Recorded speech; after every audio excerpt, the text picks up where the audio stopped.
사상 초유의 코로나19 위기, 새로운 도약의 기회로 바꾸다. 무역 역사상 최초로 월간 수출액 600억 달러를 돌파하며 신기록을 세우고 있는 대한민국. 그중 무섭게 성장하는 수출 효자 항목이 있었으니 바로 K시리즈의 끝판왕 K방산. 2022년에도 세계를 놀라게 할 K방산 수출의 힘, 그리고 단순 무기 수출을 넘어 한반도 번영을 위한 새로운 안보 환경의 변화, 신남방 정책의 모든 것, 지금부터 특급 분석 시작하겠습니다.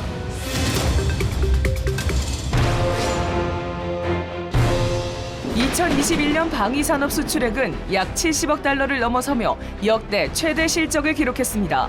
게다가 올해는 호랑이 해의 기운을 이어받아 지난해보다 2배 이상 상승한 150억 달러 이상을 기록할 것으로 전망되는데요. K방산의 상승세가 무서운 이유, 군사 강국들과 견주어도 손색 없는 첨단 기술의 도약은 물론 경쟁국을 압도하는 가성비를 꼽을 수 있습니다. 여기에 아세안 주요 국가들과의 국방, 방산 분야 협력을 통한 신남방 정책 추진도 그 이유 중 하나로 꼽을 수 있는데요. 신남방 정책은 우리 정부가 추진 중인 아세안 그리고 인도와 정치, 경제, 사회, 문화 등 전 분야에서의 협력을 기존의 미국, 중국, 일본, 러시아 주변 4국과 동일한 또는 유사한 수준으로 업그레이드가 한다는 그런 외교 정책으로 보시면 되겠습니다. 아세안 국가들과의 국방 안보 협력은 일종의 블루오션이 될 수 있다고 저희는 생각을 합니다. 국방부는 지금 아세안 국가들과의 국방 협력을 주요 정책 과제로 선정을 해서 집중적으로 추진하고 있는 그런 상황입니다. 신남방 정책을 추진하며 아세안과의 국방 협력에도 총력을 기울이고 있는 대한민국은 괄목할 만한 무기 수출 성과를 이뤄내고 있는데요. 필리핀과 2016년 2,600톤급 호위함 2척 계약을 체결한 이후 2021년 조기 인도로 우리 기술력을 입증하는 동시에 지난 연말 추가로 약 5,800억 원 규모의 초계함 2척 추가 수주에 성공. 2025년 인도를 목표로 하고 있습니다. 베트남은 약 155억 원 규모의 무인기용 전자광학 추적장치 13대를 계약했고 1,000억 원대의 함대함 유도탄 구성품도 수출 타진 중이며 태국은 2015년 국산 고등훈련기 T-50 4대를 구매한 이후 2017년에는 8대를 추가 구매해 운용 중입니다. 서욱 국방부 장관은 지난해 12월 신남방 정책의 중요 협력 국가를 공식 방문했는데요. 특히 T-50을 구매해 운용 중인 태국 공군 제4비행단을 찾아 T-50의 운용 현황을 직접 살펴보기도 했습니다. 그렇다면 우리의 무기가 아세안 국가들의 관심을 한몸에 받고 있는 이유는 과연 무엇일까요? 가장 큰 이유는 우리의 방산 기술은 선진국 수준으로 우수하면서도 매우 뛰어난 가성비를 자랑한다는 것.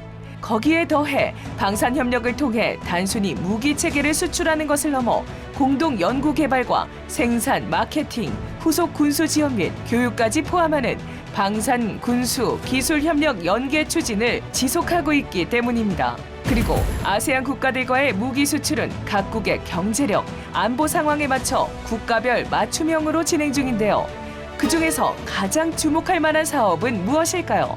인도네시아와 함께 저희가 협력을 하고 있는 KF-21, IFX라고도 하는데요. 그 전투기, 차세대 전투기 공동개발 사업이라고 할 수가 있겠습니다. 이 무기 체계를 공동개발한다라는 게 양국 간 상호 신뢰 수준 최상이 아니면 이루어질 수가 없는 사업이라고 보시면 되겠습니다. 그런 점에서 KF-21 IFX 사업은 한국과 인도네시아가 국방 방산 협력을 미래지향적으로 추진해 나가는 그런 상징적인 사업이라고 보시면 되겠습니다.